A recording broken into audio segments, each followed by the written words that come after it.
Eh bien, mes chers collègues, vous allez comprendre qu'en tant que gardienne des décisions de la conférence des présidents, je vais poursuivre le débat comme si c'était ouvert normalement. Donc, nous sommes parvenus. Et acte est donné bien sûr de vos 2 rappels au règlement, messieurs. Nous sommes parvenus à la discussion de la motion numéro 3, rectifiée bis, présentée par M. Philippe Bas et les membres du groupe Union pour un mouvement populaire, et M. Philippe Darniche et Jean-François Husson, tendant au renvoi de la commission du texte en discussion. La parole est à M. Philippe Bas pour la motion. Monsieur, vous avez la parole.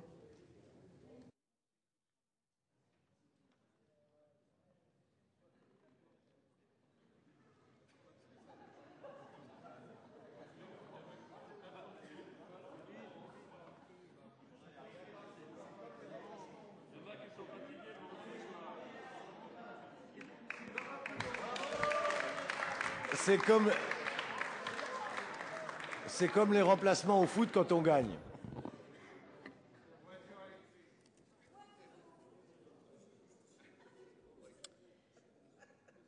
Madame la Présidente,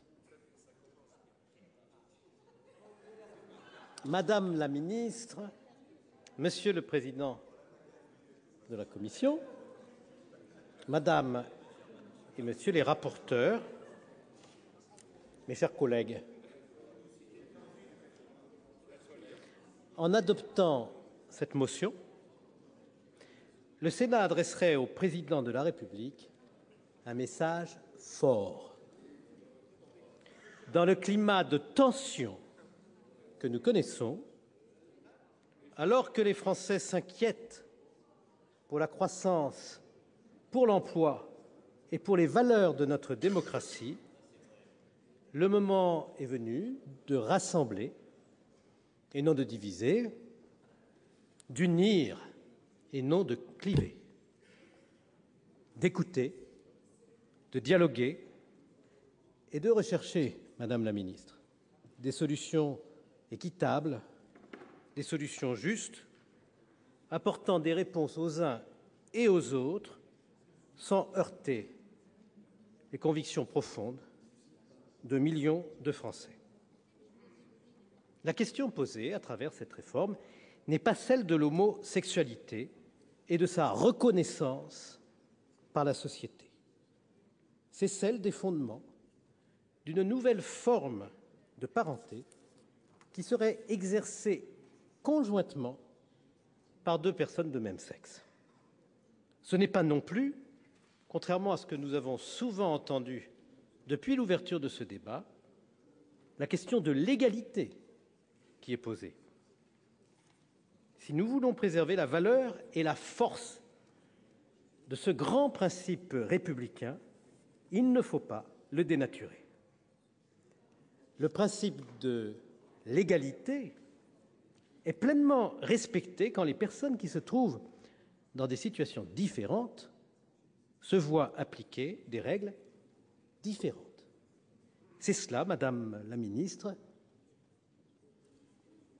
et je fais référence à ce que nous disait hier Madame la garde des Sceaux, ne pas ruser avec nos principes pour ne pas les compromettre. Et je ne pense pas que le grand républicain que fut Aimé Césaire aurait pu me contredire sur ce point. Or, vis-à-vis de l'enfant qui survient au foyer, les situations sont éminemment différentes selon que ce foyer a été constitué par une femme et un homme ou par 2 personnes de même sexe qui n'ont pu concevoir cet enfant ensemble et ont donc avec lui un lien qui peut être fort, mais qui, pour l'un d'eux au moins, n'est pas le lien de paternité ou de maternité. Si le Parlement veut néanmoins appliquer les mêmes règles aux 2 catégories de familles, il peut tenter de le faire, c'est son droit, mais certainement pas au nom d'une conception toute personnelle, toute particulière de l'égalité, qui la détournerait en réalité de son sens profond. Et ce ne peut d'ailleurs être que sous réserve de respecter nos principes constitutionnels, ce que vous aurez à démontrer avec ce texte. Ce qui fonde notre opposition, ce n'est pas le refus de reconnaître la réalité vécue par les personnes de même sexe, liées par un engagement mutuel. Leur vie commune doit pouvoir s'organiser dans un cadre stable. Ce qui nous sépare, c'est le sentiment que le mariage n'est pas un instrument adapté pour poser ce cadre en vérité. Il ne s'agit pas seulement, en effet, de permettre à deux adultes de voir leur amour reconnu par un acte solennel, puis protégé ou dénoué par un juge. Si elle se réduisait à cela, votre réforme relèverait d'un acte essentiellement symbolique et politique, destiné à affirmer l'égale dignité de toute personne et la valeur de tout amour. Ce sont des finalités nobles, mais elles sont étrangères à l'objet du mariage lui-même. Il n'a pas été institué pour le seul bonheur des individus qui s'y engagent, mais dans l'intérêt de la société et des plus vulnérables, c'est-à-dire conjoints sans revenus et enfants. Se marier, dès lors, c'est s'inscrire dans un cadre juridique conçu principalement pour permettre à la famille de se constituer et d'être protégée. Il n'y a pas aujourd'hui de mariage sans possibilité d'adoption et sans droit d'adopter l'enfant de son conjoint, sous réserve, bien sûr, de réunir certaines conditions.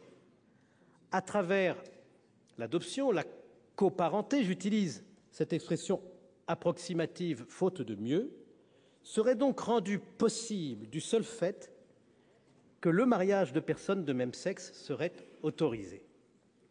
Il est difficile d'admettre l'argument presque incivique qui consiste à soutenir que nul ne devrait s'opposer à ce projet dès lors qu'il ajouterait des droits aux uns sans en retirer aux autres. Il ne peut y avoir de mariage pour tous, selon un slogan que son inexactitude condamne, sans une évolution profonde du sens donné au mariage de chacun. Vous n'êtes pas seulement en train d'élargir l'accès au mariage, vous changez le mariage. Votre réforme esquisse une conception de la filiation qui reposerait principalement sur la parenté d'intention, parenté intellectuelle et affective, qui s'imposerait comme supérieure, ou à tout le moins comme égale, à tout autre. Les auditions auxquelles notre commission a procédé permettent d'entrevoir les quelques fondements doctrinaux et même anthropologiques que vous tentez d'invoquer à l'appui de cette théorie de rupture avec le droit matrimonial actuel. Nul ne peut d'ailleurs nier la part qui revient à la dimension affective dans la création du lien réciproque de parent à enfant. Il est également exact que la loi reconnaît déjà l'importance de cette dimension intentionnelle en matière d'adoption comme en matière d'assistance médicale à la procréation, avec toutes les difficultés que cela implique d'ailleurs, s'agissant de la quête de plus en plus revendiquée des origines. De même, la loi attache des conséquences essentielles à la présomption de paternité pour les pères qui sont aussi des époux. Mais dans ces trois exemples,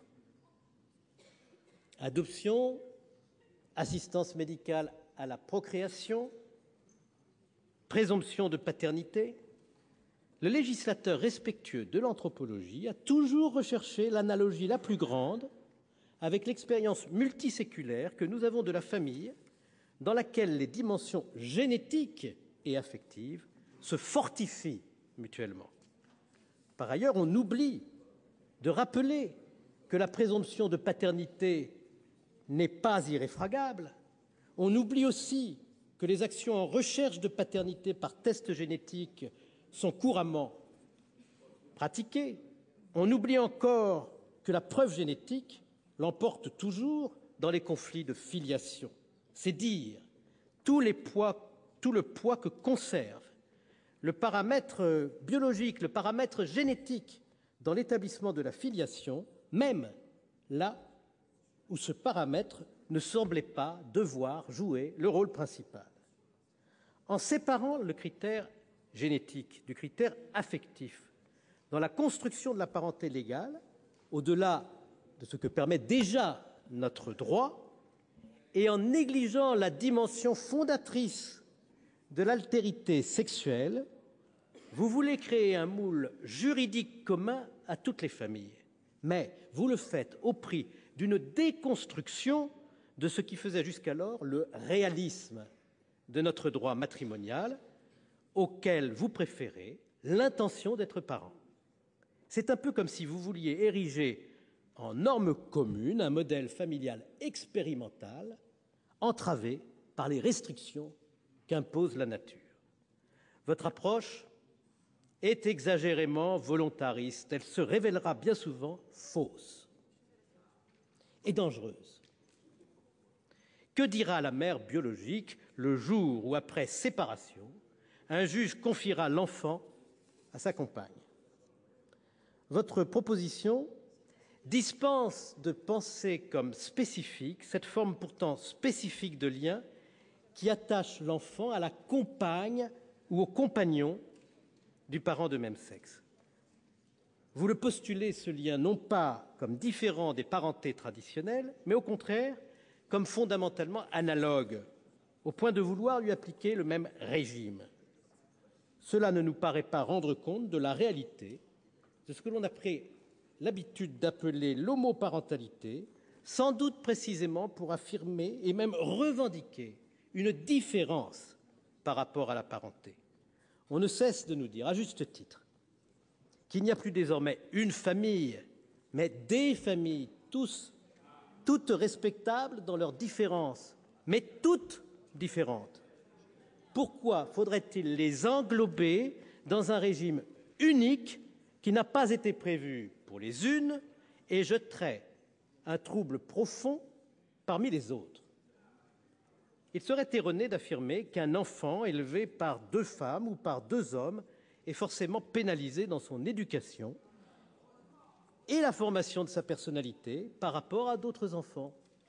Dans de multiples situations, l'expérience de la vie se charge depuis toujours de démontrer le contraire. En revanche, qu'on le veuille ou non, il est certain que l'absence d'un père ou celle d'une mère est un manque profond et irrémédiable pour l'enfant. Et ce manque doit être pris en compte. Vouloir accréditer auprès de l'enfant l'idée fausse qu'il a deux pères ou qu'il a deux mères se heurte à une impossibilité. Deux personnes de même sexe ne peuvent remplacer le père ou la mère qui manque à l'enfant, quelle que soit leur qualité éducative, qui ne sont pas en cause, quel que soit l'amour qu'ils portent à l'enfant, l'amour qu'ils se portent l'un à l'autre. Rien ne peut empêcher que cet enfant reste orphelin du père ou de la mère qu'il n'a pas.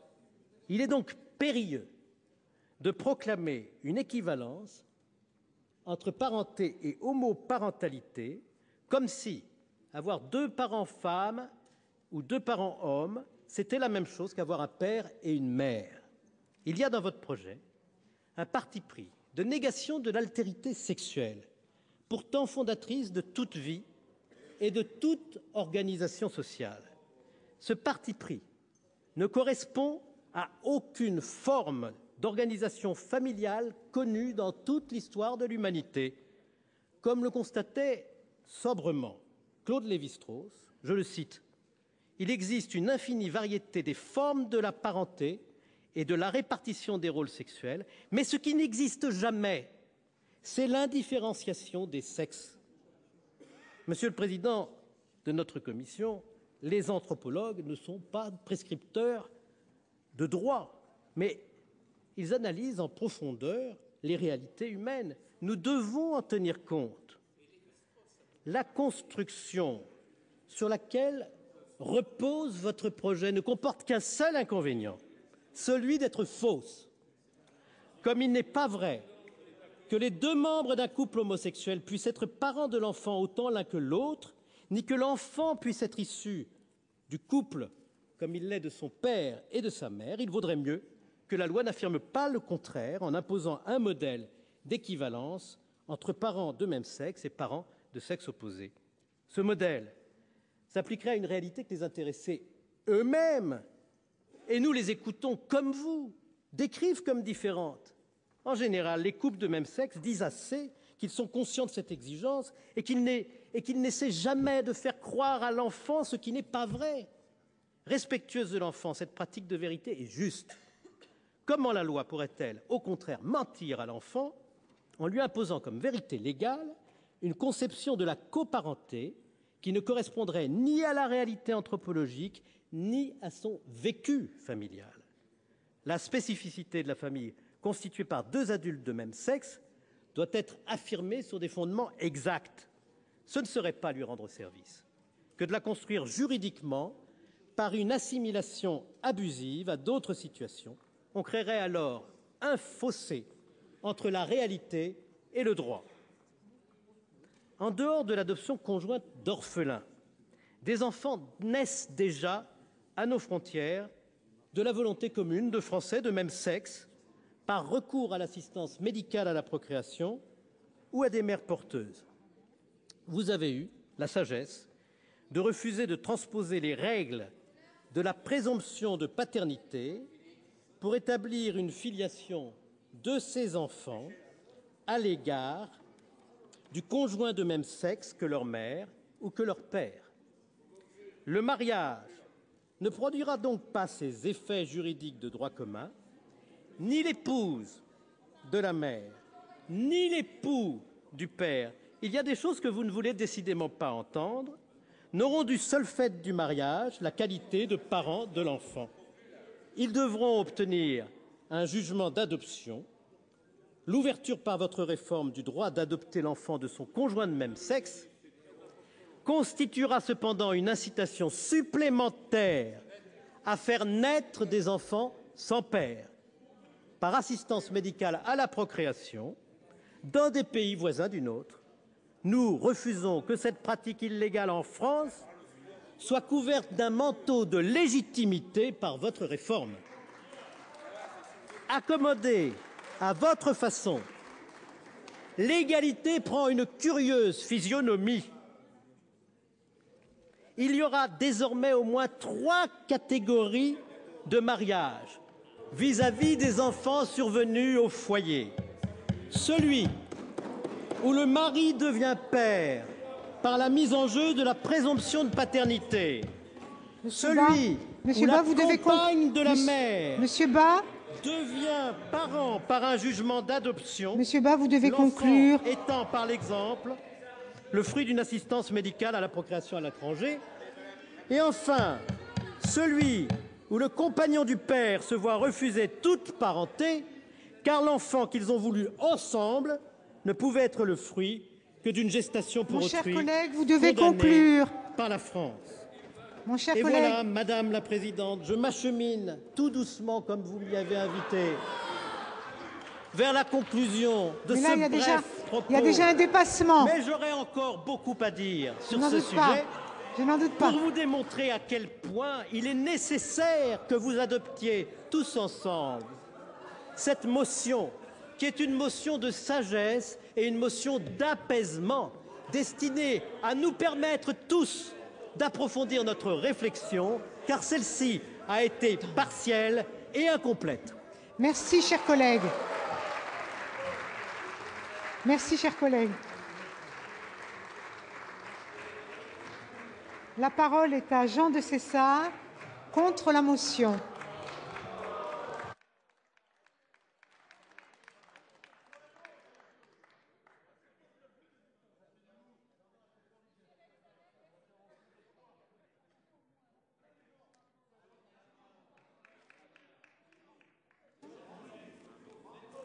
Minutes.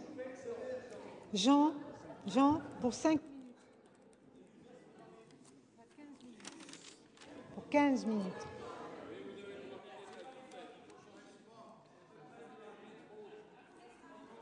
Madame la Présidente, Madame la Ministre, mes chers collègues, Madame les ministres, Je ne vous avais pas encore vu arriver, Madame la Ministre. Monsieur le sénateur Bas nous présente une motion tendant au renvoi en commission ou en renvoi de commission.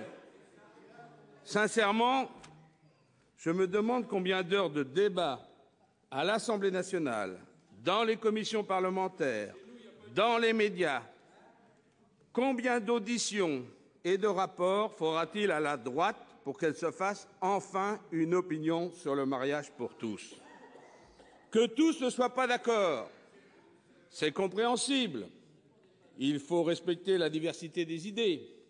Mais que l'on soulève l'argument selon lequel les conditions de discussion de ce texte n'ont pas permis d'examiner ce texte de manière approfondie et d'auditionner l'ensemble des autorités compétentes en la matière, cela me semble, et je suis désolé de vous le dire, mes chers collègues, tout à fait démagogique.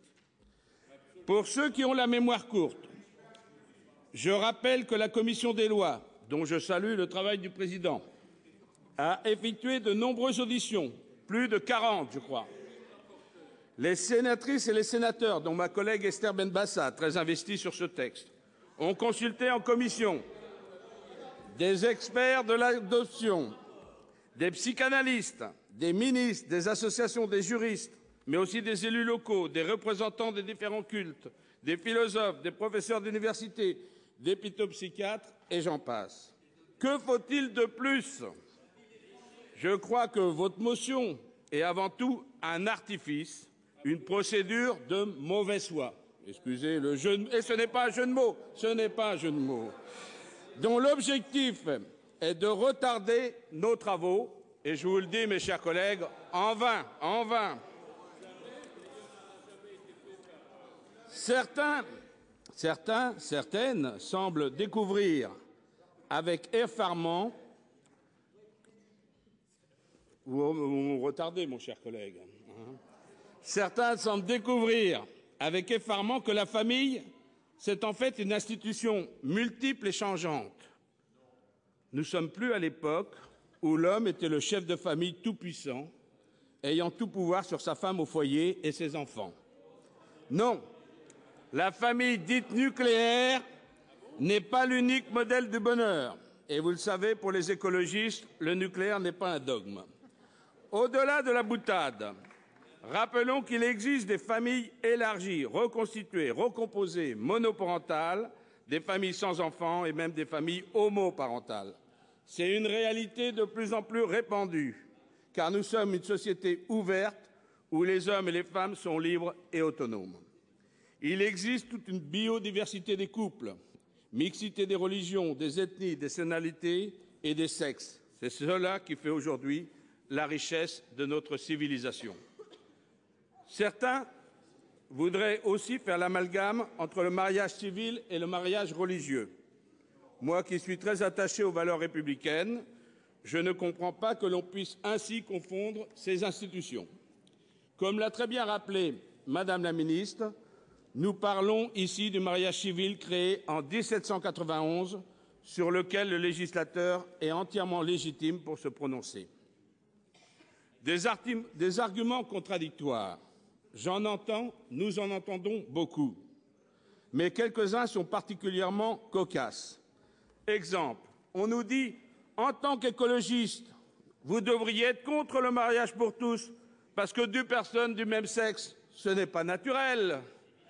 On nous dit aussi, parce qu'il faut appliquer le principe de précaution pour les enfants. On nous dit aussi, parce qu'il faut veiller à la reproduction de l'espèce humaine. Mais rassurez-vous, l'espèce humaine se pérennise très bien et le principe de précaution est respecté.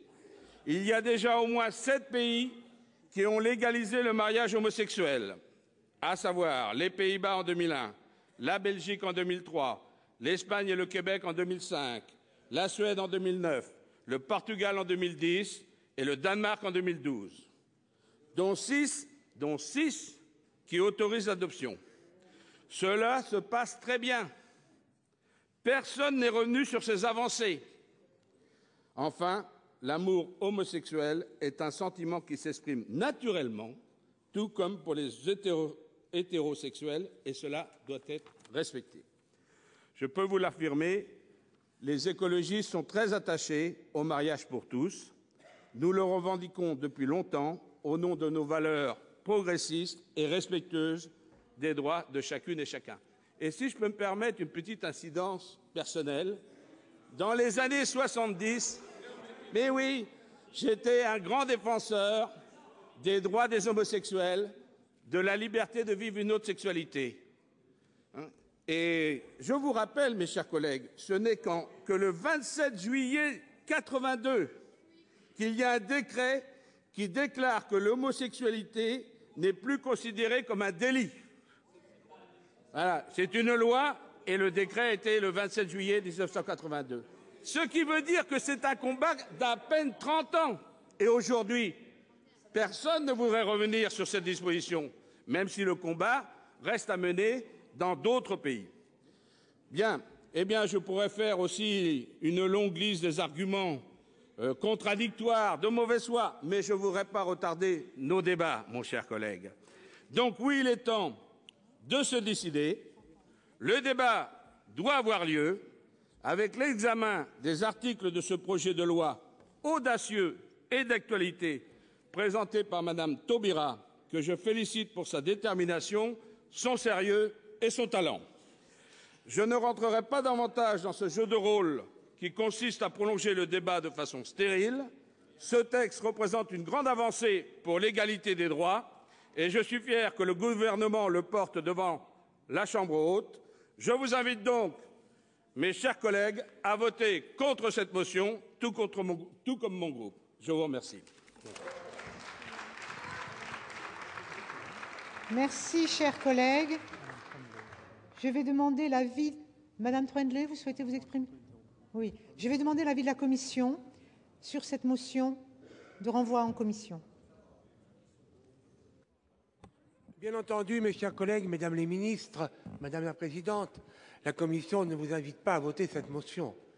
Je ne vais pas revenir, mais nous avons, monsieur, vous-même, personnellement, vous avez assisté à peu près aux 2 tiers des auditions. Nous avons entendu à peu près 150 personnes, de tous horizons, de toutes opinions. Vous avez dit vous-même que les débats étaient intéressants, bien menés, que tout le monde pouvait parler. Les questions qui ont été abordées laborieusement par M. Bas ont été examinées dans les débats, en commission également. 2 séances de commission, chacune 4h30. Et aujourd'hui, nous nous trouvons, eh bien, il faut passer à la suite. Voilà. Donc, la commission des lois vous demande de ne pas adopter ce renvoi en commission et de passer à la suite. Alors, quand on verra ce que décideront les présidents de groupe. Merci, monsieur le rapporteur. L'avis du gouvernement, madame la ministre. Madame la garde des Sceaux. Oui, non, un avis de grande sobriété, madame la présidente, parce que je trouve que aussi bien dans les motions précédentes que dans un certain nombre d'arguments sur, et particulièrement la motion référendaire, il y a quand même un auto-déjugement des parlementaires qui me surprend considérablement. Donc voilà, je sais, moi j'ai lu les rapports, j'ai été auditionnée aussi bien par la commission des lois que par les groupes qui l'ont souhaité. J'ai lu les rapports, j'ai vu les comptes rendus d'audition. Entendre aujourd'hui qu'il faut retourner en commission, voilà, je trouve ça extrêmement surprenant. Voilà pourquoi, avec une grande sobriété, je dis que le gouvernement trouve cette proposition inadaptée et donc vous invite à ne pas la voter. Merci, madame la ministre. Mes chers collègues, je vous rappelle que sur ce type de motion, aucune explication de vote n'est admise.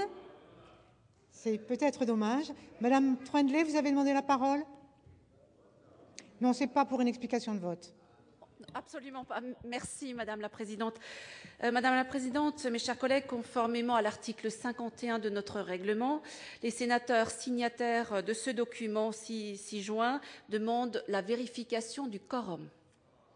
Merci, chers collègues.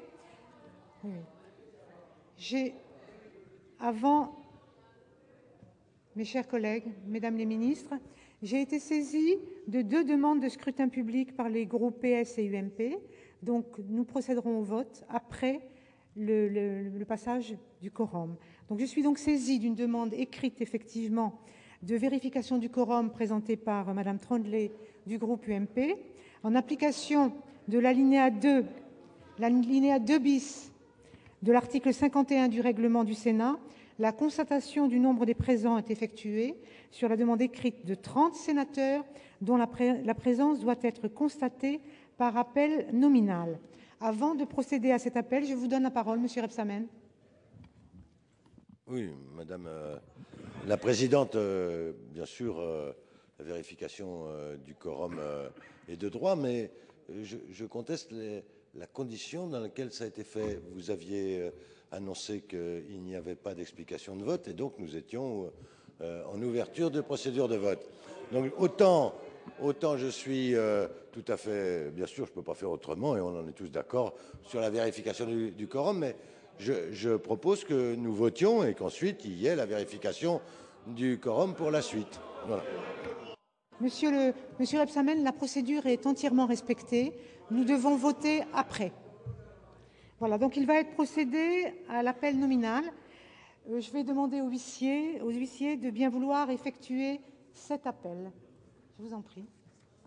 Philippe Bas, Christian Cointat, Patrice Gélard, Gérard Larcher, Bruno Retailleau, Charles Revet, Sophie Prima, Antoine Lefebvre, Jean-Noël Cardou, Caroline Cailleux, Francis Delattre, François Trucy, Yann Gaillard, Michel Magras, Abdourahmane Soili, Marie-Annick Duchesne, Gérard Longuet, Hugues Portely, Michel Bécaud, Marie-Thérèse Bruguière, Dominique Delège, Roger Carucci,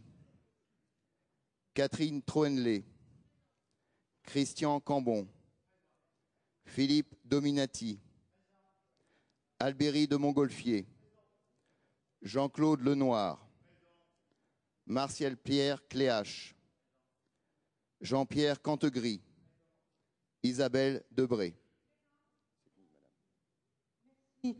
Merci à vous.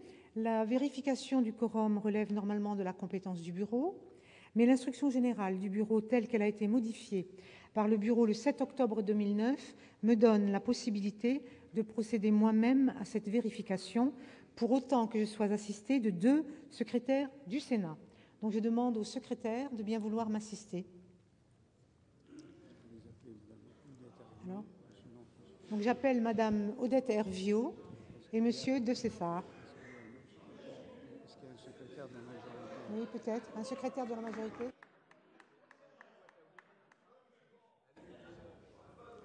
Alors là, on est.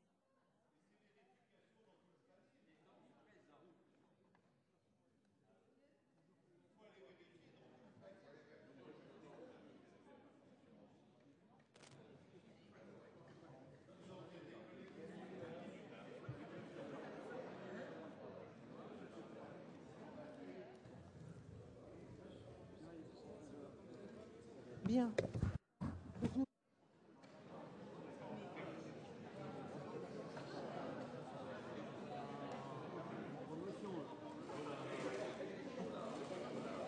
Vous demandez au secrétaire de bien vouloir m'assister pour vérifier si le quorum est atteint. Il faut vérifier le nombre de personnes. Combien? Oui, il faut 164 sénateurs. Il nous faut 164 sénateurs. Le compte, visiblement, 175 sénateurs. Le compte, visiblement, n'est pas bon, n'est pas là. Est-ce que vous êtes d'accord? On va compter.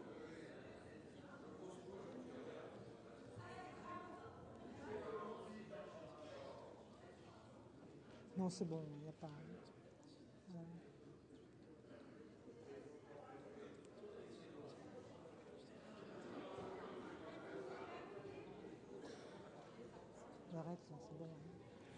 Bien. Mes chers collègues, en application de l'instruction générale du Sénat, je constate que le Sénat n'est pas en nombre pour procéder au vote. En conséquence, la séance est suspendue pendant 1 heure. Elle sera reprise à 21h20. À 22h20, pardon. 23h. 23h20. C'est l'heure d'été. À 23h20. Bien. La séance est suspendue pour 1 heure.